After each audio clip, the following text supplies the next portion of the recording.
আজকে আমরা ইন্টিগ্রেশনের যে ভিডিওগুলো নিয়ে এসেছি তার মধ্যে প্রথমেই আমরা পার্ট করে পার্ট 1 পার্ট 2 করে এইগুলো পড়াবো, ডেফিনেট আর ইনডেফিনিট ইন্টিগ্রেশন। আজকে আমাদের মেন একটা টাইপ করাচ্ছি। যদি দেখা যায় কোনো একটা integration, let us consider dx by x to the power half এবং এক্স টু দি পাওয়ার 1/3.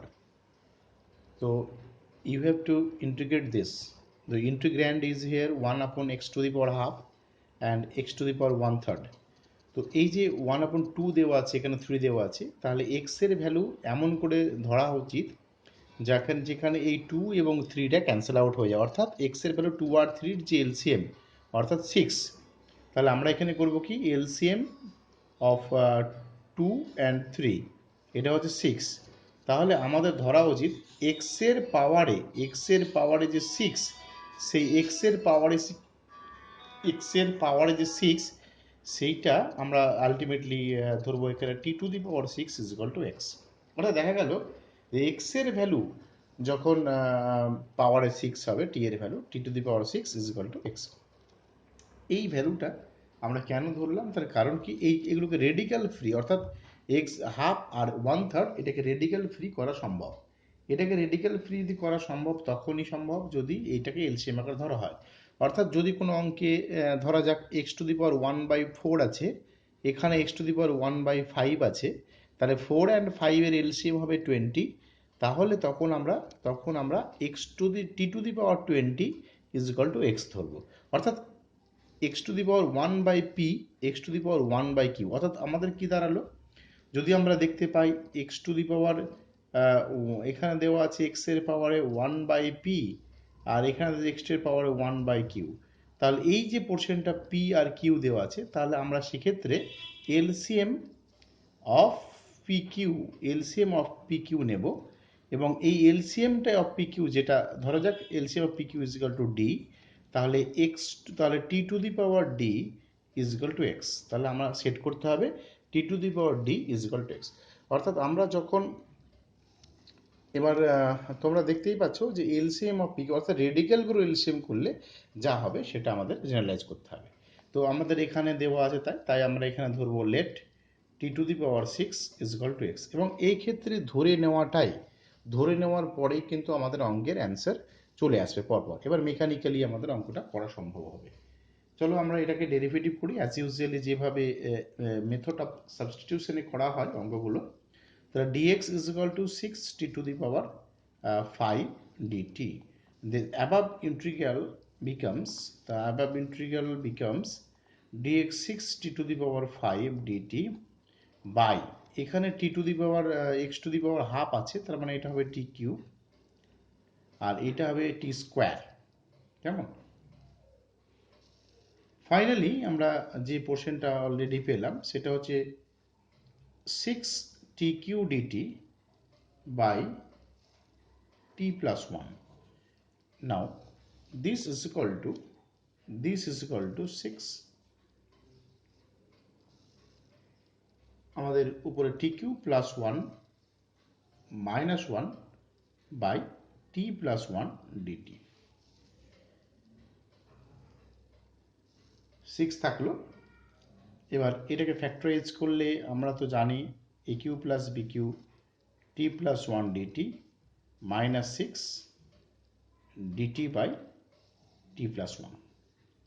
নাও 6, এবার a q plus b q এর ফর্মুলায় এটা ক্যান্সেল আউট হবে, তাহলে এটা হবে t square minus t plus 1 dt minus 6 integration dt by t plus 1। এবার আমরা এটার ইন্টিগ্রেশন করব 6, তাহলে এটা হবে T cube by 3 T square by 2 plus T 6 ln mod t plus 1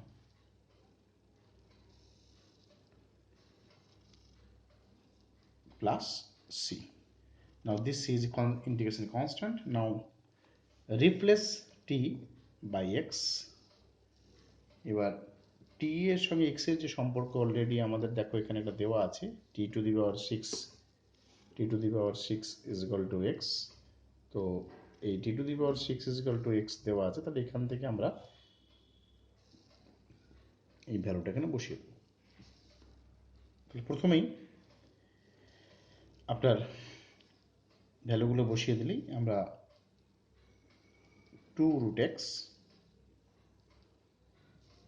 3x to the power 1/3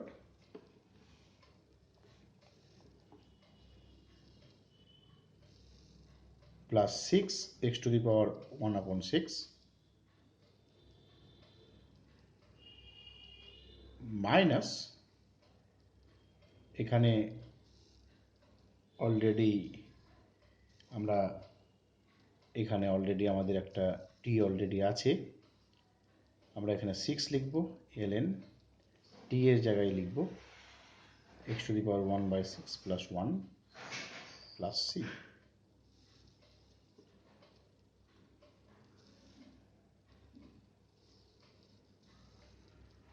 আমাদের অঙ্ক কমপ্লিট। একবার ফুললি ভালো করে দেখে নাও, আমি আরেকবার বলে দিচ্ছি। x এর পাওয়ারে যদি 1/p x এর পাওয়ার 1/q হয়, তাহলে pq এর এলসিএম করে t এর পাওয়ারে ওই এলসিএমটা বসিয়ে দিয়ে x এর মান যদি ধরে নেওয়া যায়, তাহলে সেই সাবস্টিটিউশনের মাধ্যমে আমরা ইন্টিগ্রালটাকে একটা নন ইন্টিগ্রালের মধ্যে কনভার্ট করতে পারবো, যেমন এখানে করা হয়েছে। তাহলে তোমরা কিন্তু অটোমেটিক্যালি অঙ্কগুলো করতে পারবে। কেমন? তো তোমাদের জন্য একটা আমি হোমওয়ার্ক দিয়ে রাখি, তোমরা এটা বাড়িতে করবে। যে 2 নম্বর অঙ্ক, একই প্যাটার্নের অঙ্ক, dx by x to the power 1/3 plus x to the power 1/4। এক্ষেত্রেও তোমরা এই অঙ্কটা করবে এবং সেখানে t সমান কত ধরতে হবে, t টু দি পাওয়ার কত সমান x ধরতে হবে, সেটা তোমরাই করবে। তাহলে এটা তোমাদের SW থাকলো। চলো আজকে আমাদের 2 নম্বর অঙ্কটা আমরা এখানে করব। ঠিক আর একটা প্যাটার্নের অঙ্ক আমরা এখানে দেখাতে চলেছি। 3. Now solve this integration x cube plus x by x to the power 4 dx। দেখো, প্রথমেই ইন্টিগ্রেশনটাকে আমরা যে ভাবনা চিন্তায় করতে চাইছি তার একটা ডিসকাশন আমি করছি, ভালো করে শোনো। প্রথমে হচ্ছে যে এখানে দেখো x টু দি পাওয়ার 4 দেওয়া আছে, এখানে x cube plus x dx। তাহলে এখান থেকে যদি আমরা x কমন নিই, তাহলে এটা হবে x স্কোয়ার প্লাস 1, নিচে হবে x to the power 4 minus 9 dx। এবার কমন নেওয়ার পরে আমরা যে জিনিসটা দেখতে পাচ্ছি সেটা হচ্ছে যে x এর ইভেন পাওয়ারের যদি অর্ধেক বানানো যায় এবং সেটাকে যদি আমরা z ধরি, তাহলে x dxটা ব্যালেন্স হয়ে যাচ্ছে, তাই না? অর্থাৎ আমরা কি জানি, আমরা এখানে জানি যে x dx is nothing but 1/2 dx square, তাই না? x স্কোয়ার মানে হচ্ছে 2x dx, 2 ক্যান্সেল আউট হলো, তাহলে x dx, অর্থাৎ x dx is nothing like this. তাহলে x dx যদি d অপারেটর চেঞ্জ হয়ে x স্কোয়ার হয়, তাহলে ফাইনালি কিন্তু আমরা এই পোর্শনটাকে চেঞ্জ করতে পারি এবং ইউজিং দিস ল আমরা এই ল অনুসারে যেটা করতে পারবো, বাইরে একটা হাফ চলে আসবে, এটা x square plus 1 d of x square by x square তার whole square minus 9। Again, now put x square is equal to p. So therefore, this expression becomes integration p plus 1. Now this will be dp p square minus 9. So এটা একটা known formation, দেখতেই পাচ্ছ। এবং এই যে known ফরমেশনটা আমরা পেলাম, তুমি কিন্তু এখান থেকে অটোমেটিক্যালি সলভ করে নিতে পারবে। তো 1/2 p dp by p square minus 9 plus 1/2 dp by p square minus 9। তো এটা তো একটা ফর্মুলার মধ্যে পড়ে যাচ্ছে, দেখতেই পাচ্ছ, এটা ফর্মুলার মধ্যে পড়ে যাচ্ছে। এই ইন্টিগ্রেশনটারও সলিউশন আমরা করতে পারবো এবং এর সলিউশন করার জন্য আমরা যে জিনিসটা করতে চাইছি সেটা হচ্ছে বাইরে 1/4 নাও, এখানে একটা 2p dp দাও। যেভাবে নিচেরটাকে z যদি ধরে নেওয়া যায়, তাহলে ওটা অলরেডি চলে আসছে। তাহলে 1/2 dp by p square minus 9, তাহলে 1/4 হলো। এখন এইটাকে আমরা লিখতে পারি dz বাই z। প্লাস 1/2 আমরা ডাইরেক্ট ইন্টিগ্রেশনের রেজাল্টগুলো মানে ফর্মুলা দিয়ে যেটা ব্যবহার করি একসঙ্গে বসিয়ে দেবো, কেমন? তাহলে এখানে আমরা ধরেছি z is equal to p square minus 9. So therefore 1/4 ln mod z plus 1 by এখানে p square minus a square, তাহলে 1/2a একটা ফর্মুলা হয় 1/2a। তো 1/2a যদি হয়, a মানে হচ্ছে 3, তাহলে 2a মানে 6, তাহলে 1/6 আর 1/12, তাহলে 1/12 ক্লিয়ার। এটা 1/12 আমরা ln অর্থাৎ লগ বেসি কি পাবো, p minus 3 by p plus 3 plus c and 1/4 ln p square minus 9 আছে এখানে, p মানে x square, তাহলে x to the power 4 minus 9 1/12 logarithm base e x square minus 3 by x square plus 3 plus c and done।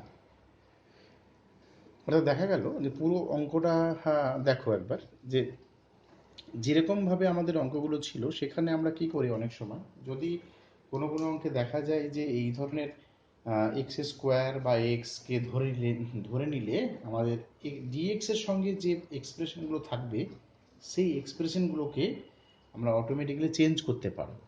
তো এখানে x Q plus x আছে, তো x যদি common নেই তাহলে এক্স স্কোয়ার প্লাস 1, সেই জন্য আমি X dx is equal to 1/2 dx square এই অপারেটরটা কাজে লাগানো হয়েছে। বা তোমরা এখানে এক্স স্কোয়ার সমান জেড ধরেও করতে পারো। তারপরে অ্যাজ ইউজুয়াল মেথডে পুরো এক্সপ্রেশনগুলোকে ভেঙে দেওয়া হয়েছে, কেমন? তো আমাদের 2 নম্বর প্যাটার্নের অঙ্ক কমপ্লিট করলাম আমরা এখন পরের প্যাটার্নের দিকে চলে যাচ্ছি আস্তে আস্তে, এবং সেক্ষেত্রেও দেখব যে পরের প্যাটার্নের অঙ্ক কিভাবে আমাদের সামনে করা সম্ভব হচ্ছে। চলো আমরা আরেকটা অঙ্ক লিখি এখানে এবং সেই অঙ্কটাকে ধরার চেষ্টা করি, কেমন? 4 নম্বর অঙ্ক দেখো, এখানে এই 4 নম্বর অঙ্ক আমরা করব। তো ফাইনালি 4 নম্বর অঙ্কের জন্য একটু বড় পেজ নিই, সাম নাম্বার 4। যদি এরকম ধরনের কোনো অঙ্ক থাকে যে তোমরা হয়তো বুঝতেই পারছো যে কি অঙ্কের কথা বলছি, ধরো এমন একটা অঙ্ক আছে এরকম like integration sin 2x 3 plus 4 cos x তার হোল কিউব dx। আবার বলছি এখানে sin 2x 3 plus 4 cos x তার হোল কিউব dx। এবার এই ধরনের প্যাটার্নের অঙ্ক দেওয়া আছে, হঠাৎ করে কিভাবে ধরবে, কিভাবে ধরে করবে অঙ্কগুলো, সেটা নিয়ে একটা সমস্যা চলে আসতে পারে। তো প্রথমেই বলে রাখি, ট্রিগোনোমেট্রিক ফাংশনসের উপরে যদি কোনো ইন্টিগ্র্যান্ড থাকে তাহলে সেগুলোকে সাইন কসে ভেঙে নিয়ে একবার ট্রায়াল মারবেই। কারণ একবার ট্রায়াল দিলে কি হয়, অনেক সময় সাইনের ডেরিভেটিভ কস, কসের ডেরিভেটিভ মাইনাস সাইন এক্স, এই জিনিসগুলো আমরা যদি ব্যবহার করি তাহলে ইন্টিগ্রেশনকে মেথড অফ সাবস্টিটিউশনের মাধ্যমে আমরা ওটাকে ছোট করে দিতে পারবো, এবং তখন আমাদের নোন কোনো ফর্মুলেশনের মধ্যে পড়ে গেলেই ইন্টিগ্রেশনটা সলভ করা সম্ভব। তাহলে দেখো এখানে সাইন 2x মানে 2 সাইন এক্স কস এক্স, আমরা এই উপরের ফর্মটাকে ভেঙে দিয়েছি। নিচে হচ্ছে 3 প্লাস 4 কস এক্স তার হোল কিউব। একটা বিষয় লক্ষণীয় যে আজকে যদি আমরা 3 প্লাস 4 কস এক্সকে জেড ধরে নিই তাহলে এখান থেকে একটা সাইন এক্স পাবো, যে সাইন এক্স এর সঙ্গে মার্চ করে যাবে, বাকিটা আমরা কনভার্সন করে দিতে পারবো। সেই জন্য আমাদের সব থেকে শ্রেয় হবে 3 plus 4 cos x is equal to Z ধরে নেওয়া। এবার আমরা যে জেড ধরে নিয়েছি, এবার এটাকে ডেরিভেটিভ করো, তাহলে minus 4 sin x dx is equal to dz, and ultimately finally using this result আমরা যদি রেজাল্টটা ব্যবহার করি তাহলে আমরা কি পাবো, এখানে অলরেডি দেওয়া আছে 2, এখানে দেওয়া আছে 4, sin x dx মানে dz by minus 4, dz by minus 4 that is minus 1/2 বাইরে চলে আসবে।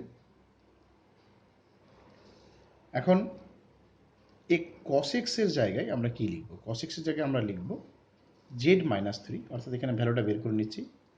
cos x is equal to z-3/4, এটা হচ্ছে cos x এর ভ্যালু। তাহলে cos x এর ভ্যালু বসাবো, 2টা বাইরে এসছে, এই 2টা বাইরে বের করে দিয়েছি। sin x এর যে ভ্যালু, sin x dx এর যে এক্সপ্রেশন সেটা হচ্ছে dz/-4, দ্যাট ইজ উপরে dz হল বাই -4, মানে নিচে একটা -4 দিলাম। ক্লিয়ার? এইবার cos x এর জায়গায় তাহলে আমরা dz লিখলাম, sin x কনভার্ট হয়ে গেছে, cos x এর জায়গাতে আমরা লিখব z-3/4 হোল ডিভাইডেড বাই নিচে হবে z3। Clear? Finally we watch this. এবার আমরা দেখছি এখানে কি -1/8 ইন্টিগ্রেশন z-3/z3। বুঝতেই পারছো আমাদের এম এ পৌঁছে গেছি। তার কারণ কি, এখান থেকে আমরা অঙ্ক করে নিতে পারবো।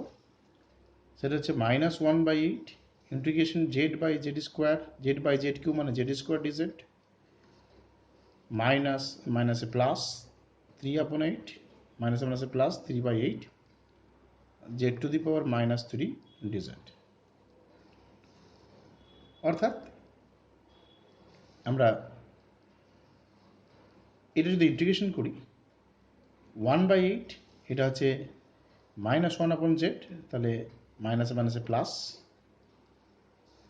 1/8 ইন্টু 1/z, এটা হয়ে গেল মাইনাস 3/8 আছে এখানে 3/8। এবার যদি ইন্টিগ্রেশন করা হয় z⁻²/-2 প্লাস c। নাও 1/8 যদি কমন নেওয়া হয়, এই কমন তুমি কমন নিয়ে নাও লিখতে পারো, কমন নিয়ে, কেমন? তাহলে 1/z² প্লাস c। সো যে অ্যান্সারটা হতে চলেছে 1/z, তোমরা জানো বোধহয় 1/z, জেডের value 1/3 plus 4 cos x minus 3/2 3 plus 4 cos x তার হোল স্কোয়ার প্লাস সি। জেডের ভ্যালুটা আমরা ঠিক করে বসিয়েছি কিনা একবার দেখে নাও। 3 প্লাস 4 cos x সমান জেড, জেডের জায়গায় বসিয়ে দিয়েছি। ইন্টিগ্রেশন এটা 1/z² ছিল, z⁻², মানে z⁻1/z হবে ইন্টিগ্রেশন, মাইনাসে মাইনাসে প্লাস, হ্যাঁ ঠিকই করেছি, 3/8 z⁻³ that is -2 and then এটা মাইনাসে মাইনাসে মাইনাস। Okay fine. তাহলে 1/8 হচ্ছে আমাদের এখানে 1/8টা আমরা এখানে কমন নিয়ে নিয়েছি। তুমি এখানে এই লাইনেই যেটা ভ্যালু বসিয়ে দিয়ে অ্যান্সারটা করে নিতে পারবে। তো আজকের আমাদের এই কটা অঙ্ক নিয়ে বসেছিলাম। আমরা পরবর্তীকালে আরও ভিডিও ইন্টিগ্রেশন নিয়ে আসবো, তোমরা ওয়াচ করতে থাকবে মোর আপডেটস পাওয়ার জন্য। তাহলে আজকে এই পর্যন্তই।